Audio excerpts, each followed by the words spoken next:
Всем привет! Сегодня обсудим такой типичный способ укрепления ногтей в виде посыпания чего-то сухого на базу, но в то же время необычный, так как посыпать будем блестками. Сразу скажу, что я категорически против использования глиттера на теле и прошу вас никогда не смывать глиттер в канализацию. Еще расскажу, где взять глиттер недорого, очень недорого, а где используется глиттер в большом количестве. В воздушных шарах, флористике, точно не уверена как, и в декоре в целом. Я купила весь этот глиттер в оптовом флористическом магазине «Идеал» в Москве. В этих баночках, внимание, 80 грамм блесток. Есть удобный носик, цена 106 рублей. Баночка такая тоже стоит денег, и видно, что это учтено в цене. Блестки в пакетиках по 20 грамм, цена 26 рублей. Это очень выгодно, а килограммовые пакеты блесток у них там стоят 500-800 рублей. Я брала самые ходовые цвета для использования с полимерной глиной и с эпоксидной смолой для своих проектов. Конечно же, Coming Soon. Серебро, классика, синий, очень красивый цвет. Бирюзовый — это такие синевато-морской волны цвет, который я выбрала для сегодняшнего маникюра. Сиреневый глиттер для проекта имитации среза агата и для цветочной тематики подойдет. Розовый глиттер довольно нейтральный, тоже подойдет для камней. Золотой глиттер. Там есть и просто золотой цвет, но его я брать не стала, и есть более сдержанный античное золото. Вот это как раз он. Красные блестки будут очень круто смотреться для сердечек на День Святого Валентина и на Новый год для украшений и дизайна ногтей. А вот белые блестки меня расстроили, но я предполагала, что так будет. А бывают такие блестки, которые по факту прозрачные. У меня когда-то были сиреневые такие, в дизайне они смотрятся просто никак. Их можно использовать только как припыление, типа снега, которое не будет не покрываться ничем сверху, иначе покрытие их просто сожрет. В идеале я хочу найти такой белый иридесцентный глиттер с разными отливами и радужный. Это все мои цвета, а сегодня я буду использовать бирюзовые блестки. Мягкой пилкой выбираю глянец у кутикулы и слегка по остальной поверхности ногтя.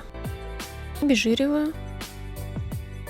Наношу кислотный праймер, о нем я рассказывала в видео про укрепление гелевым бортиком.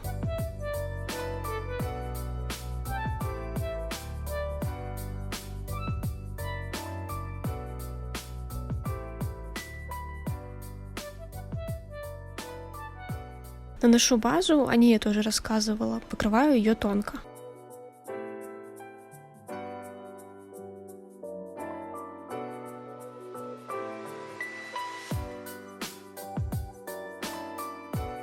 Просушила в лампе минуту. Теперь опять наношу базу, но не сильно тонко, чтобы блесткам было за что закрепиться, но и не жирно, чтобы глиттер не утек и не прилип к коже. Беру простой лист бумаги, чтобы работать над ним, и приступаю к блесткам. Носик баночки очень удобный. А так глиттер выглядит внутри, он очень красивый.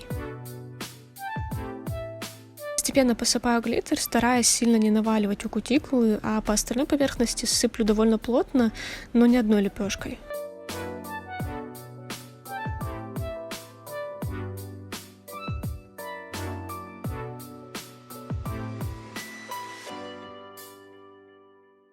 Перед тем, как отправить в лампу, обязательно стряхиваю лишнее, чтобы она все хорошо просушила. Сушу минуту, чтобы наверняка все было окей. Здесь я взяла довольно мягкую кисть и потом об этом пожалела, она плохо убирает лишнее. Плотная синтетическая кисть с более жесткими щетинками работает гораздо лучше. Делаю все то же самое с другими ногтями, а пока включу вам музычку.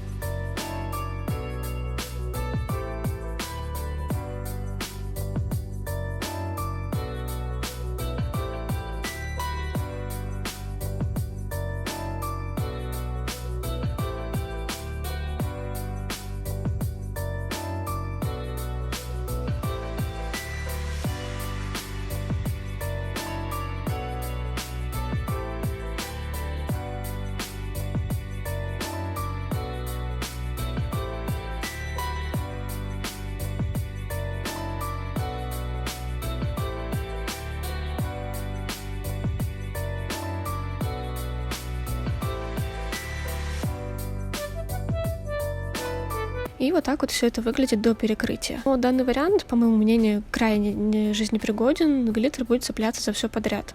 Но сверкает он, конечно, потрясающе. Обсыпавшийся глиттер не выбрасываю ни в коем случае, присыпаю его обратно в баночку.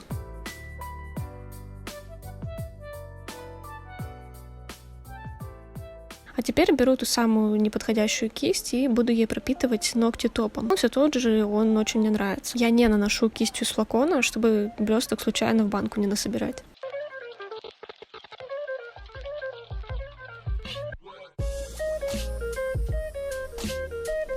Требуется довольно много материала, он весь проваливается между блестками.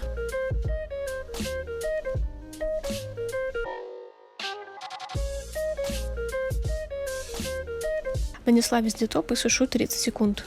Теперь обязательно надо подпилить выпирающий на торце глиттер и забафить поверхность, чтобы не тратить много топа в дальнейшем. Теперь перекрываю уже окончательным слоем топа, сначала втираю, затем делаю легкое выравнивание.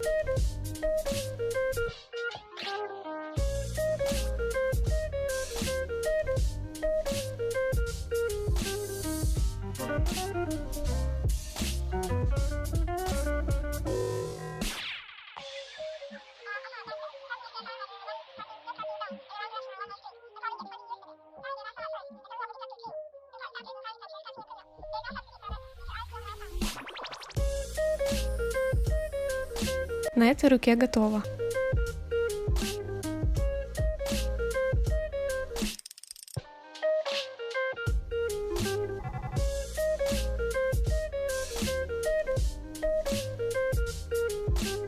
На левой руке за кадром делаю то же самое, но первый слой перекрытия я делаю базой, а не топом. Оказалось, что на второй руке я посыпала глиттер менее плотно, и это заметно в целом, если сравнивать с правой рукой. Блеск там менее яркий, такой более сдержанный вариант получился, но при этом ногти не выглядят плешивыми.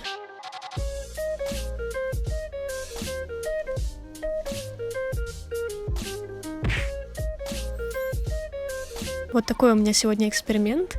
Что хотела сказать именно по поводу укрепления ногтей. На левой руке менее плотно насыпан глиттер, и на ней ощутимо более гибкие ногти. На правой, соответственно, ногти гнутся сложнее, они более твердые. Причем толщина материала вообще одинаковая, значит, плотность блесток все-таки играет роль на укреплении. На этом все. Спасибо, что были со мной. Ставьте пальцы вверх и подписывайтесь обязательно. Теперь я выкладываю видео каждую среду и, может быть, даже в воскресенье. До скорых встреч!